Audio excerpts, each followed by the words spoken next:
cutting in this plinth. A nice little 45 detail on the top here. The render has been done in 2 coats, straightened up, rubbed and then cut using point and trowel and the Rambo tools. Nice base cutter here. Do also have their coin cutter, but this base cutter's got a nice bit of length to it and does have a level bubble on it also, so works in great. You'll notice I do have the batten on running along the top there, and that's just a bit of a guide for depth and for level as well. But obviously if you are going to do something like this yourself, make sure you double check your level, make sure you've got the right heights and stuff, as it'll be very important, because if you start cutting and your battens are too low, you will run into a serious issue. So not the most comfortable area to be working, but it has to be done nevertheless. And I'll get you a better angle here shortly of cutting it in, but you just always sort of want to make sure that it is plumb. Just double checking it with the Spear and Jackson spirit level also.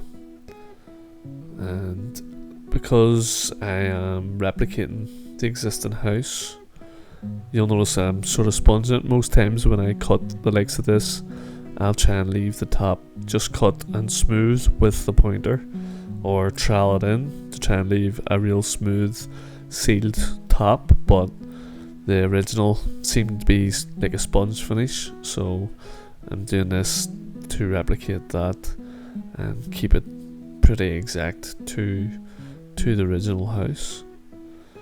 And obviously before this I've got my scratch coat on, my scratch coat render covering all the breeze blocks. My background was breeze blocks. I think it has been built quite a while, as I noticed after a couple of coats of a couple of hawkfalls of render that the sand cement was sucking in very quickly, so obviously had to quickly adapt to wetting down the walls before we even did the scratch coats, as the suction was quite high on the old, well, not that it's old block, but sometimes you'll notice with, especially in the summer if it's nice and warm, but you'll notice that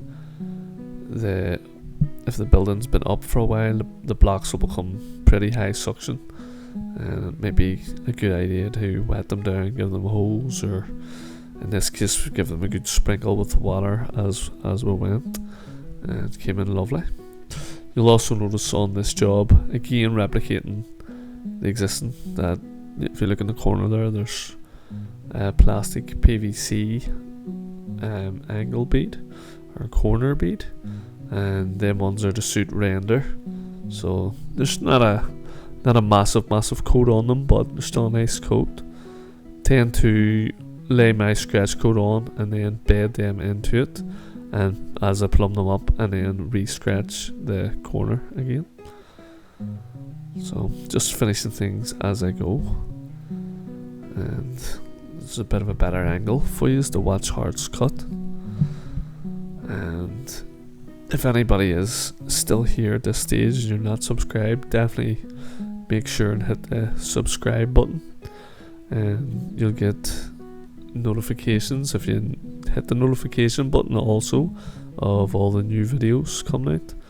And as I have been doing for the last probably year now, maybe a bit longer, I will have always new videos every Sunday, so definitely probably worth subscribing, and as always trying to put something good on and interesting, and not just the bog standard stuff, but you know, trying to keep these detailed videos. I think people enjoy the render videos, and that's the kind of videos I think people are enjoying watching, so there'll always be more of these to come.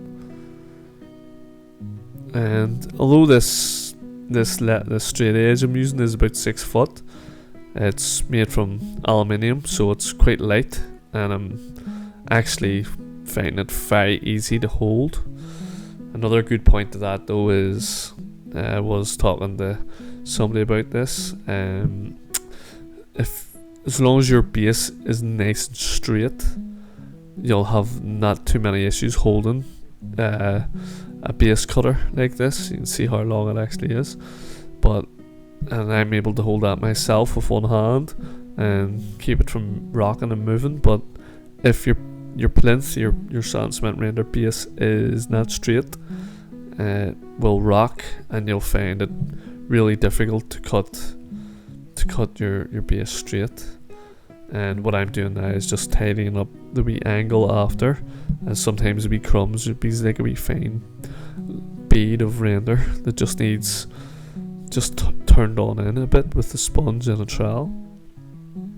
And what you'll notice with that is, if your wall's not straight, you'll have a lot of messing about to do to make that right, and it will show up on the likes of that edge. Just trying to make sure attention to detail sometimes on these really does stand out. So just trying to make sure I'm going low enough where when the finished floor is concreted in or tarmacked or paved in, that it's going to be nicely covered at the edge here. So I think this is probably one of the better angles of the video. As you can see, you get the whole sort of outside corner here. You can just about make out the PVC beads around all them corners as well. And you'll notice that there's no PVC bead on this base. Again, that's copying the original. Anywhere the base was standing out proud, it had no bead, so I couldn't really follow suit on it. And of course that would be quite difficult to work out, because by the time you put your batten on and then cut your inch or so off, your half inch of sand cement render off, you would be having to do all your working outs literally straight away when you're cutting your beads. It would be pretty difficult to work out. This probably is by far the easier way, so in that way I'm glad that the original house is like this, and I'm able to copy that then.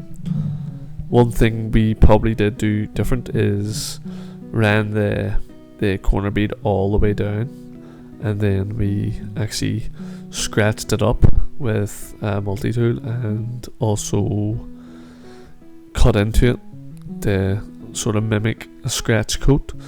And basically that's just to try and hopefully catch the render better, and hopefully avoid any cracking or any different movement there. So fingers crossed that actually does work well. Seem to have worked. So far so good, but everything's been done to try and make that work the best way possible. That I can assure you. So again, this is actually the last wee bit to cut. It's quite enjoyable cutting the last bit, or sponging your last bit, or rubbing your last bit, or even coating your last bit and straightening your last bit. A wee bit of achievement is, it sort of gets you that bit further on in the day, and you know what stages you're at when you get past a stage. But if anybody does this kind of work as well, let me know in the comments. If you enjoy doing this kind of work, or if you don't enjoy doing this kind of work, or if you're thinking about doing this kind of work, let me know. I'm going to get this good close up of this all the way around, and let you see how much detail is actually in it. You can't see it. It looks pretty tidy, in my opinion anyway. If you look all the way up that side, just have to finish off this last bit of sponging, and then we'll actually return the two inside reveals of the gauge onto it also.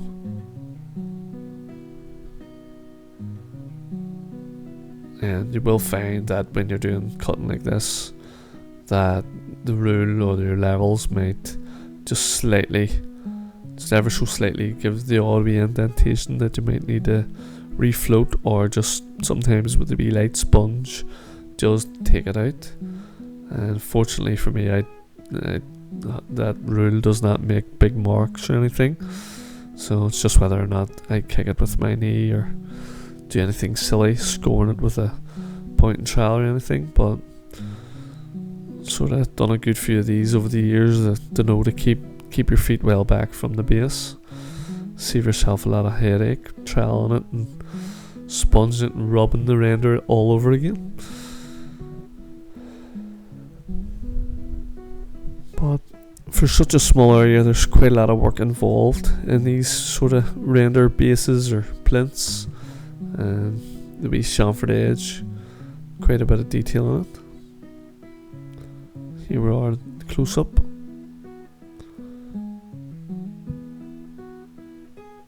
A bit of scaffold for the peak, and here we are. You can see the depth in it. It's quite thick. Obviously there's going to be render net above this as well, and there's where I was talking about the beads. So I actually cut them off at them points and roughed the bottom bits off. The button, I never ever strip the buttons off same day, and the reason for that is you could damage your base, so better leaving it a day or two and then strip off. I have showed that in previous videos, but hope you have enjoyed this video, guys.